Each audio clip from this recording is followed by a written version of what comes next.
मित्रांनो, राज्यसेवा पूर्व परीक्षेची तयारी ही जोमाने सुरू असेल आणि याच तयारीला अधिक पॉवरफुल, अधिक मजबूत बनवण्यासाठी आपण पीडब्ल्यूच्या प्लॅटफॉर्मवर तुमच्या सर्व विद्यार्थ्यांसाठी एक रिव्हिजन बुकलेट, तुमच्यासाठी उडान या रिव्हिजन बुकलेटला शेअर केलेला आहे. आणि या संदर्भामध्ये तुम्हाला येणाऱ्या एक्झामच्या दृष्टिकोनातून एक संपूर्ण महत्त्वाचे टॉपिक्स कव्हर करणारी मॅरेथॉन सिरीज आपण या ठिकाणी बघतोय.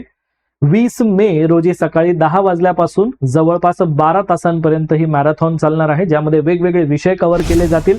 जसं की एन्व्हायरमेंटचा जो पार्ट आहे, यामध्ये राष्ट्रीय उद्यानांचा जो टॉपिक आहे, यामध्ये आतापर्यंत तुम्ही बघू शकता 2014 मध्ये प्रश्न आलेला होता, 2022च्याही एक्झाम मध्ये प्रश्न आलेला होता. तर अशा या महत्त्वाच्या टॉपिक्सला कव्हर करण्यासाठी ही मॅरेथॉन सिरीज अतिशय महत्त्वाची असणार आहे, ज्यामध्ये उडान ही बुकलेट जी आहे तुम्हाला मिळालेली, तर यामध्ये सर्व महत्त्वाचे टॉपिक्स देखील कव्हर केलेले आहेत. तर या संपूर्ण रिव्हिजनच्या सेशनला आपण अभ्यासणार आहोत 20 मे रोजी सकाळी 10 वाजल्यापासून. खाली लिंक दिलेली आहे, जॉईन करायला विसरू नका.